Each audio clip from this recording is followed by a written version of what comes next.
Hi. Everybody has had the very uncomfortable and often embarrassing experience of having been caught with their pants around their ankles. The thing is, usually pants around ankles are preceded by mistakes in judgment, mistakes in execution, and often there's not a single mistake, but a whole series of smaller ones that precipitates that airy and uncomfortable outcome. I'm Greg Hain of the Hain Coaching Group.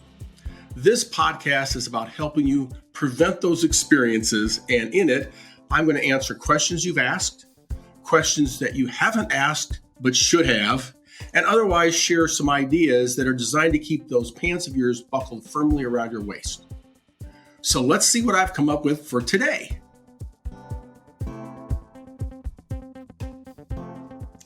In this particular episode of Pants Around Ankles Prevention, we've got a little different approach because we actually had a question come in. And if you have questions, by the way, I'd invite you to go into LinkedIn and give them to me there. But having said that, this is a question for someone who apparently already has their pants around their ankles. It says, it seems like we either have too much selling going on and can't get it all done, or we have excess operational capacity and need more sales. How do you balance this? So there's two ways of answering this. One is the short, sweet way. The other is perhaps a little more extensive. But the short and sweet way is you don't balance it. You can't balance it. It's never going to be perfect. This is a problem everybody has. So the question shouldn't be, how do you balance it? It's like, how do you manage it would be a better question. And implied in here is this idea is, which do we prioritize? And the answer is you prioritize sales.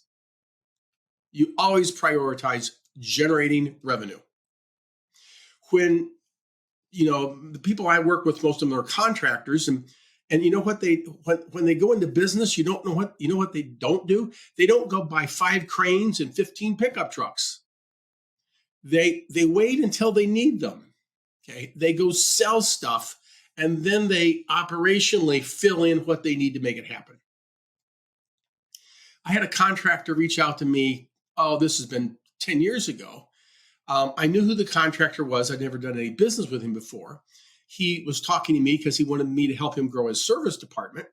And he told me he was going to buy 10 service trucks. What for? Could we start with one? I mean, he was a big contractor. He easily could have had one dedicated truck, but why 10? And I'll tell you that to this day, I bet he still doesn't have 10 trucks. So you balance this based upon sales. Go generate the revenue, then figure out how to get it done. But to the degree that this question comes up, because it comes up a lot, I like to point out is you don't balance this. You manage it. And you always weigh it on the side of revenue. And then you need to have leadership take strategic initiatives to consider how much backlog they can be comfortable with. What's too much? Is 3 months too much? Is 3 years too much? I mean, what's the optimal backlog? And that's just something that needs to be done on a leadership team level. It needs to be managed, or the backlog needs to be managed so that you can somewhat guide the sales process. But the reality is, if you tell salespeople to take their foot off the gas, they're going to leave and go someplace else where they can sell. So you need to generate revenue. You don't balance it.